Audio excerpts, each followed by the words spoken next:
നിങ്ങളെ ഭർത്താവിനെ ഒന്ന് അറിയണം. 9 മാസം ഗർഭം ധരിച്ചതും 2 കൊല്ലം മുല കൊടുത്തതിന്റെ കണക്കൊക്കെ നിങ്ങൾ പറയുമ്പോഴും ഒരായുസിൽ 10-50 കൊല്ലം കഴുതനെ പോലെ ജീവിച്ച ഈ ആണ് ഒരിക്കൽ പോലും കണക്ക് പറഞ്ഞിട്ടില്ല. ഓൻ കണക്ക് എഴുതി വെച്ചിട്ടില്ല.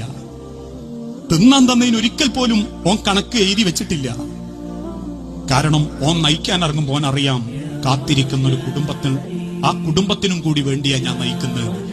അതുകൊണ്ടാ 800 കിട്ടിയാലും ഓൻ അല്പം മിച്ചം വെച്ചൊരു നല്ല വെള്ളം പോലും കുടിക്കാതെ. ഞാൻ പറയാറുണ്ട്, ചിലപ്പോ ആണുങ്ങൾക്കൊക്കെ ഇങ്ങനെ ഫ്രൂട്ട് സ്റ്റാളിന്റെ മുമ്പ് കൂടെ വരുമ്പോൾ പൂതിയാവും. ഞാൻ എന്റെ മനസ്സാട്ടോ പറയുന്നത്, അതെന്നെ ഉണ്ടാകുന്ന ആണുങ്ങൾ കേട്ടാ മതി. ഫ്രൂട്ട് സ്റ്റാളിന്റെ മുൻപ് കൂടെ അങ്ങനെ വരുമ്പോ ഞാൻ ഇങ്ങനെ കരുതും, പഠിച്ചോനെ ഒരു ഓറഞ്ച് ജ്യൂസ് കുടിച്ചാലോ. ഞാൻ പോയി ചോദിക്കും, ഓറഞ്ച് ജ്യൂസ് എന്താ വില? 50 റുപ്യ, 60 റുപ്യ. കിലോ ഓറഞ്ചിന് എന്താ വില? 70 റുപ്യ. ഓറഞ്ച് 1 കിലോ മതി. എന്തിനാ? പൊരേ പോയാ ഞാൻ കാറാക്ക് കുടിക്കുക. 4 മക്കളും ഓളും ഞാനും. അങ്ങനെ മിച്ചം പിടിച്ച് വാങ്ങിക്കൊണ്ടുവന്നതാ. പകലന്തിയോളം വെയിലത്ത് കഷ്ടപ്പെട്ടുണ്ടാക്കി വെച്ചതാ.